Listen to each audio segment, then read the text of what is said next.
Hello, everybody. Welcome back to another Chef's Top 10. I'm certain at some point we will get a custom intro for these because I like doing them. I think they're kind of fun. I'd like to make them a series. They're definitely not used for time I don't know what to do with. Like this weekend will be this, and then tomorrow will be Resident Evil, and then Sunday maybe a podcast. I still have to talk to Seth. He doesn't know yet, so yeah. Let's get into my top 10 Dragon Ball characters. Keep in mind, I haven't seen the show in years, but I have been playing all the PS3 games, all the PS5 games. Like, I don't know where it came back from out of nowhere, but I've just been on a real Dragon Ball kick. So let's boogie. Number 10, we have Nail. Is like little as you see him in the show.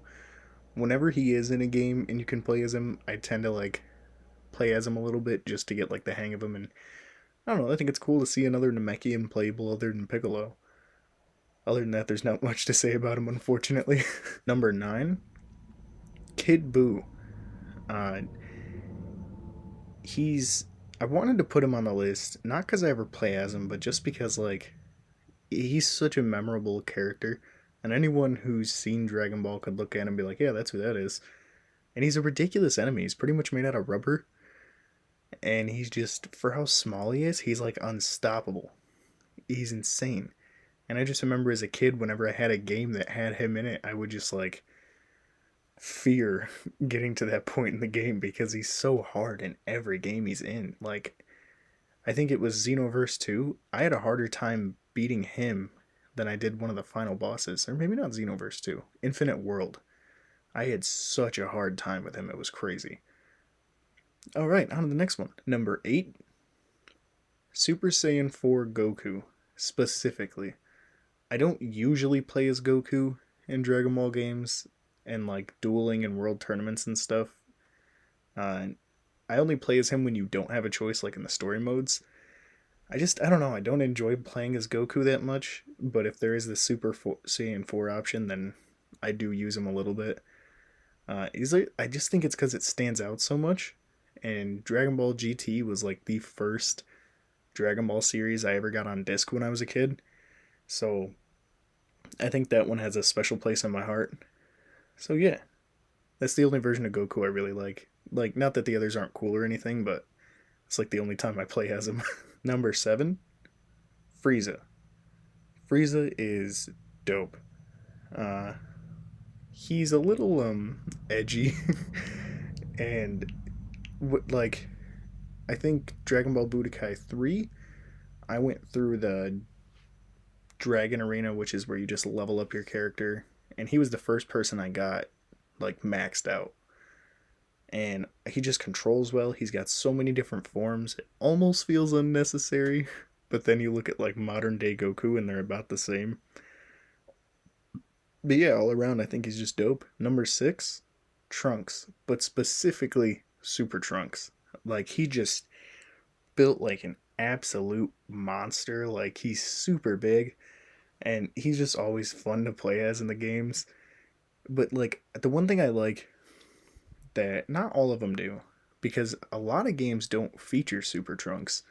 I think the only ones I can think of off the top of my head are Sagas, Budokai 1, Burst Limit, I think Battle of Z, but a lot of them just don't feature that version of him. They just give him Super Saiyan, or now with Xenoverse Future Super Saiyan. And I think it sucks because, like, he is an absolute tank and he's so cool to play as. It's just dope to see him, like, when you're able to transform to that in the game.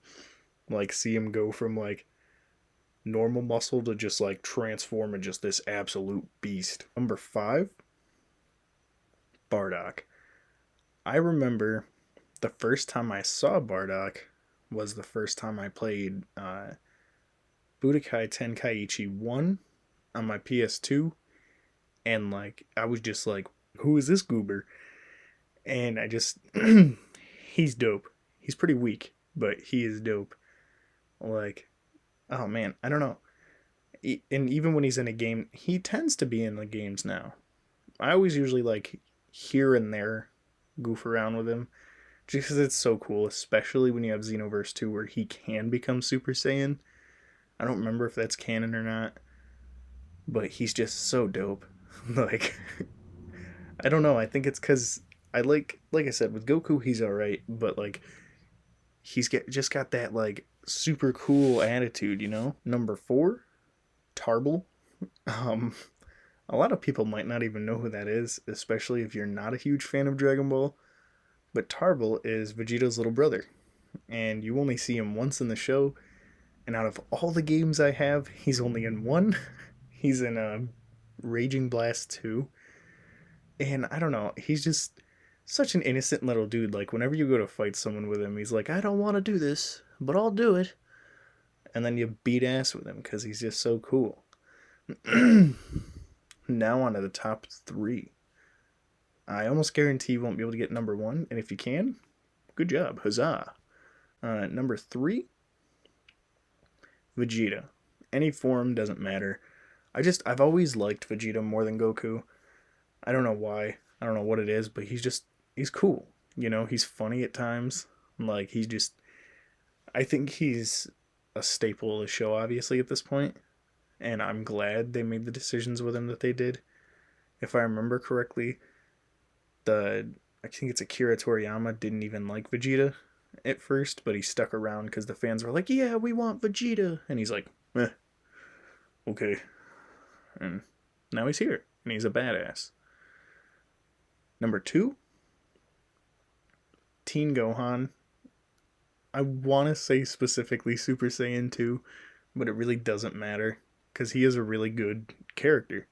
I've always liked him, and I always play as him in the games, except for Raging Blast. Just because in those games, like, you have to press triangle to, like, do some sort of, like, combo finisher, and he attacks so fast in those games, it's really hard to tell which combo finisher you're using or about to use unless you've, like, used him constantly, which, I mean, I do, but even then, still, it's kind of hard to tell when you're needing to hit what button, because he's just way too fast. And number 1, Krillin. My man, the man, Krillin. Like, and you look at this guy compared to everyone else on this list, and you're like, what is this? He's like 4'9", but he doesn't get enough rep.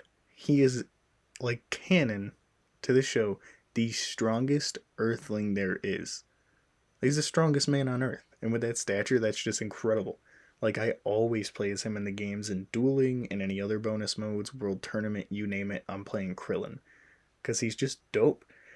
Like, I don't know what it is, but I'm always drawn to playing as him. Like, even if whoever I'm playing with is picking, like, Super Saiyan God Goku, going in with Krillin. I might not win, but I'm going to put up a good fight. Like, he's just so underrated. I love him so much. Bet you thought it was going to be like Yamcha or something. No. He didn't even make the list.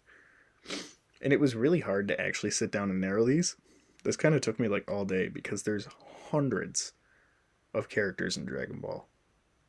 And, you know, some people that watch this may be upset certain ones didn't make the list, but, you know, if you disagree, like always, just let me know in the comments what you think.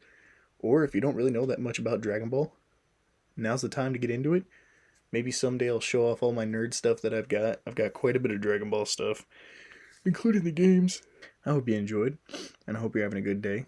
If you're watching early on, have a good rest of your day, and I'll see you in the next one. Again, these are my opinions. Let me know what you think in the comments below. I'd love to hear it, if it's friendly. So, yeah, I hope you had a good week, and happy Friday, and see ya. Wait. Yeah, see ya.